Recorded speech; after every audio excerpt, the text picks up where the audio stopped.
Hello, greetings po mga kababayan.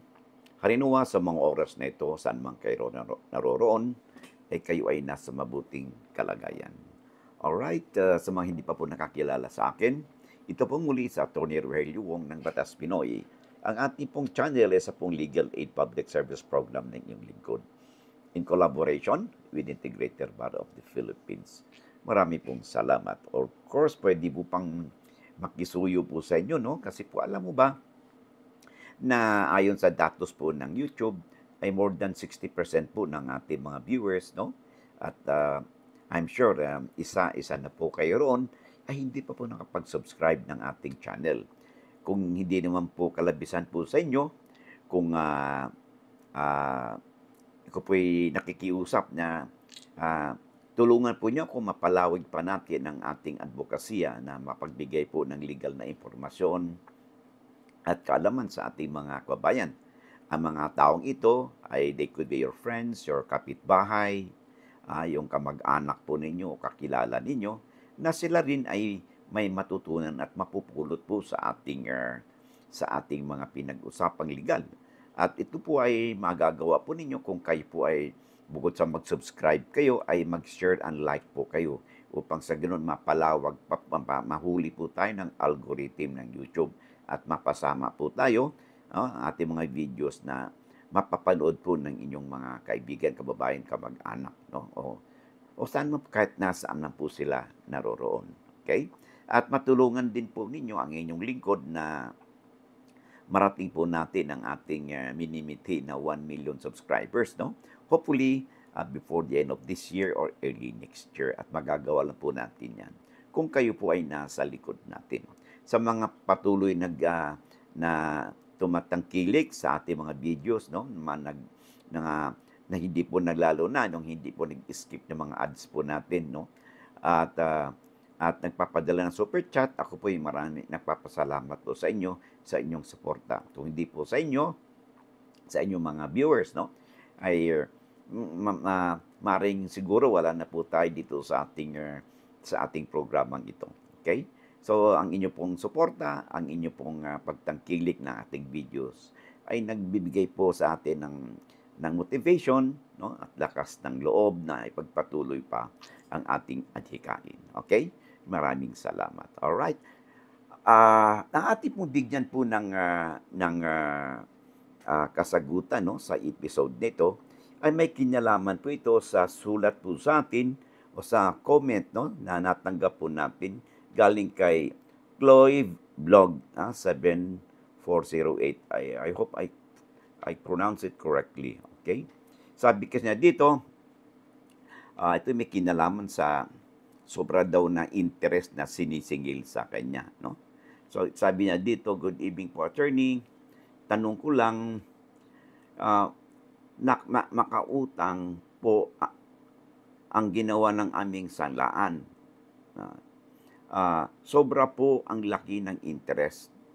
Gusto naming tubusin at wala pa naman sa termino, 5 years. Pero sobra na ang laki ang inaabot ng interest nila. Reply na lang ng inaamot, reply na lang ang inaanot ng interest ay, sorry, baka nagkaroon ng typo error dito, no? Hindi maliwanag yung ibig niya sabihin sa sentence na ito. Hindi po ba kaming humingi ng mabawasan yung interest na pinataw nila? Sa amin, hindi naman po umaabot sa termino. Okay. So, ganito yan. Una, ayon sa batas, pagdating po sa interest rate, no? Kung ano ba talaga ang dapat na interest rate, no, na katanggap-tanggap, no, dito sa ating community, no, particularly dito sa ating batas, no? Kasi tandaan po natin, no, yung ating batas tungkol doon po sa anti-usury law ay suspendido po yan, no, ng central bank. At ang mananaig po ngayon talaga ay una, pagdating po sa interest rate, kung ano po ang pinagkasunduan ng nangutang at saka yung pinagkautangan. Okay? So, kailangan yan ay yan ang masusunod. So, ano bang nakalagay dyan sa inyong kasunduan, okay? Kasi na-mention mo na merong 5 years kayo na termino. So, ano bang nakalagay diyan? Kung ang nakalagay diyan sa kasunduan ninyo ay maliwanag ang interest na 'yan, ayun dapat ang sundin. Kahit na sabihin mo later on, katulad niya sinasabi mo napakalaking interest, okay? So, hindi mo naman sinasabi kung magkano bang rate ng interest na nakasulat diyan, okay? Pangalawa, ay gusto na ninyong i-terminate yung inyong, ang inyong, usapan doon sa pag-utang, okay? Now, dahil kahit na hindi pa tapos, marahil tingnan kay basahin po ninyo 'no, ang inyong, kasulatang 'yan.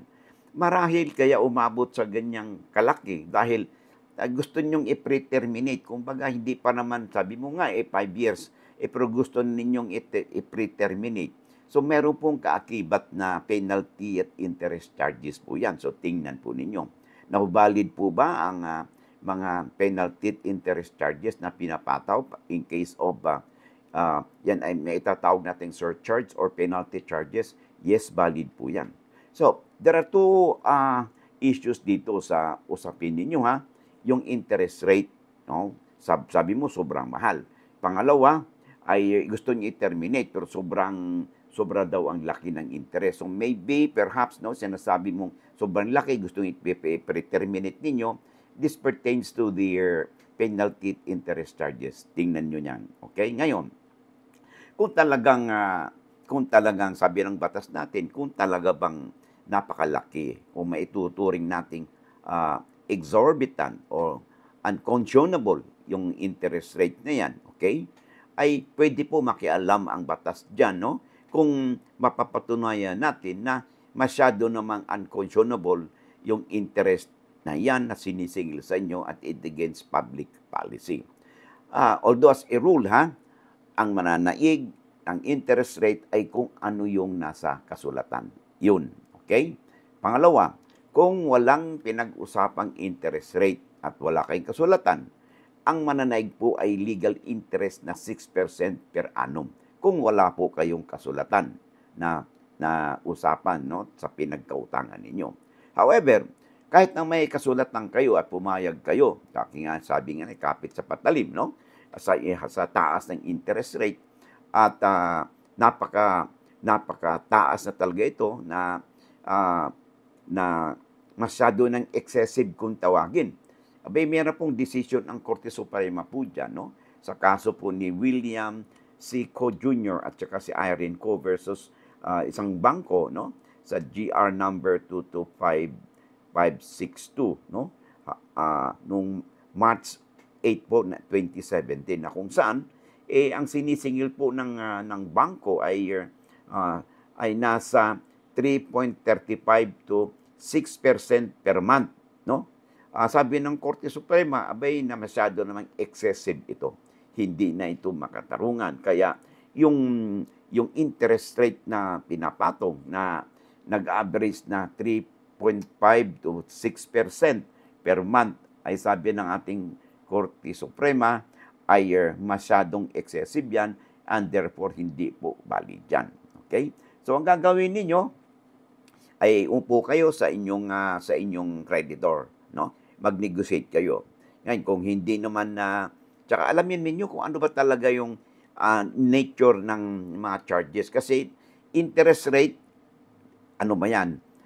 Mas reasonably ba? Base sa decision ng Korte Suprema na pag ang interest rate ay aabot sa 3.33 hanggang 6% a month, no? Ay masyadong excessive na po yan.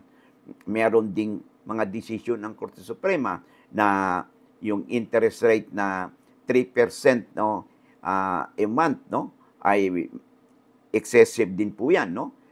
Maraming kaso na po yan. So yan po ang tingnan ninyo. Ngayon, doon naman sa pagpataw ng sabi mo nga masyadong mahal, gustong i-terminate ninyo, maaaring hindi po interest yan. It could be a penalty or charges kasi ay gusto ninyong i-pre-terminate yung inyong utang. So, kasi ang usapan kasi diyan, no? Kung hindi niyo i-pre-terminate, yung parang umutang kayo sa bangko, ang usapan ninyo 5 years, gusto mo yung bayaran, no? Nang wala pang 5 years. meron pong penalty at interest charges po dyan. Kasi kung hindi ninyo pinipeterminate, sana nagpatuloy pa pinautang din ng bangko ang pinautang sa inyo. So, kumikita pa sila doon. Pero kung nag-preterminate ka, you are depriving their creditor na yung income nila na kung magpapatuloy yung usapan ninyo, kung sinunod ninyo yun, na 5 years ay hindi sila maargabyado sa kita nila. Dahil kung i-terminate ninyo, ay nadi-deprive sila ng income at nagkaroon kayo na tinatawag nating breach of contract kasi usapan 5 years. Bagat ganun pa man, ay upuan ninyo, mabuti yan, pag-aralan ninyo ang inyong kasulatan. No? Kung ano ba yung interest rates doon na nakalagay, okay? At ganun din po ang penalty interest charges, okay? So, makipag-ugnayan din kayo sa inyong lawyer, no? Upang sa ganoon ay mabusisi ang inyong mga dokumentong pinirmahan, okay? So, at upang pag dito, base dito sa advice ng inyong lawyer, no? Kung ito ba angkop doon sa decision ng Korte Suprema na ating nabanggit, no? Whether or not you have the right or cause of action laban dito sa inyong creditor. Okay? Maraming salamat. Okay? O by the way, bago tayo magpatuloy, pwede po pang makahirit po sa inyo. Meron po tayong pinopromote na libro, no? I highly recommend na magkaroon po kayo ng copy nito, particularly yung legal handbook, no? A daily companion for all, na kung saan ay halos po itong librong po ito po ay contains the abstract, no? Or an extract of the different laws, no? Iba't ibang batas na may kinalaman po sa buhay, sa ordinaryong buhay po natin, pangkaraniwang buhay. From the time na tayo ay pinaglihi hanggang sa pinanganak, no? Nagkaroon tayo ng pamilya, nagkaroon ng issue sa birth certificate, death certificate, nagkaroon ng lupa, pagpatitulo, tax declaration certificate, hatian ng mana, at nagtrabaho tayo, meron tayong issue sa ating employer o sa employees, no? Lupa natin, nakuha ng agrarian reform, at saka issue ng suporta. So, nandito po, no, ang mga extract na batas na yan na naari makatulong po sa inyo, no? Nandyan din yung halimbawa gusto nyo magpapatitulo ng lupa, no? Meron din po diyang mga abstract na makikita kayo sa guidance ninyo. At ganun din yung batas tungkol sa easement, no? Support, no? Sa ating mga anak natin, sa pamilya po natin, okay? Among others. And then, recommended din po, no, na magkaroon po kayo ng legal handbook dito sa ating tinatawag nating sa ating Bill of Rights po, no? Kung saan po ay dito po nakasaad, nakalagay, no? Diniscuss po natin yan ang karapatan po natin, no? Sa ilalim ng batas kung ang ating estado ay mag-exercise po sila ng tinatawag nating kanilang inherent powers, no? Ano yun? Yung tatlong inherent powers na ito ay yung tinatawag nating police power, right of taxation, right of eminent domain, o kung saan pag ang property po natin, no, ay nakuha ng gobyerno, no, for public use and purpose, this could be expropriated, no, subject to tinatawag nating just compensation. However, meron din namang situation na we are not entitled to just compensation. At saka po, halimbawa, siyempre, taxation, alam naman natin, buwis. At saka pag isang tao po ay naaresto, no? Nakagawa, nagkaroon paglabag ng batas, no? So, maaring maaresto siya, may warrant man o walang warrant, no? At may karoon din ng search and seizure sa mga properties na may warrant o walang warrant. So, pag meron po kayong kopya sa inyong bahay, sa inyong workplaces na nasabi mga libro, ay malaking bagay po yan, no? Na inyong maging reference.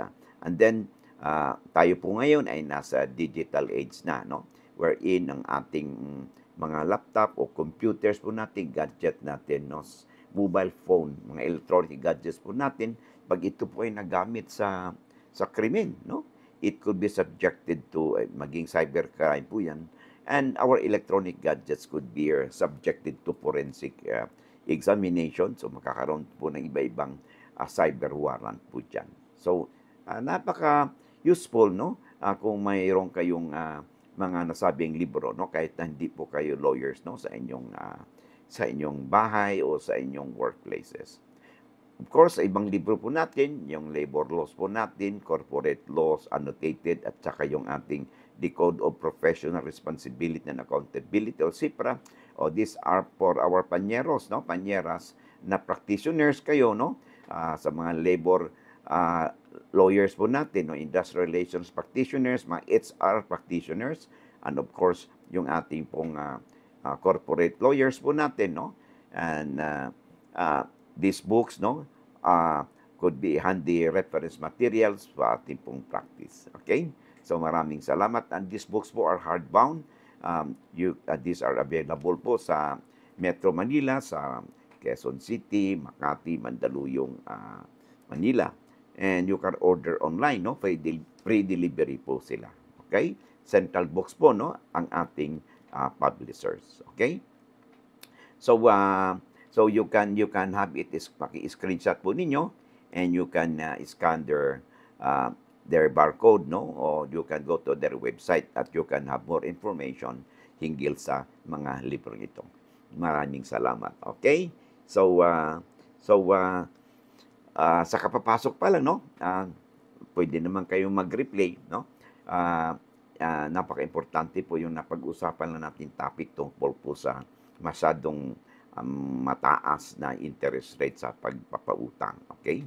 Kung valid ba ito o hindi valid. Okay? So, by the way, hanggang dito muna tayo. But bago tayo magtapos, pwede mo pang makahirit. Kung hindi pa nakapag-subscribe, pakiclick po yung subscribe, share, and like buttons po natin. Of course, yung notification bell upang sa ganun, pag may mga updates po tayo, you'll be duly notified at wala po kayong mamimiss na mga episode. Maraming salamat and I hope to see you again in the next video po natin. Bye-bye and God bless.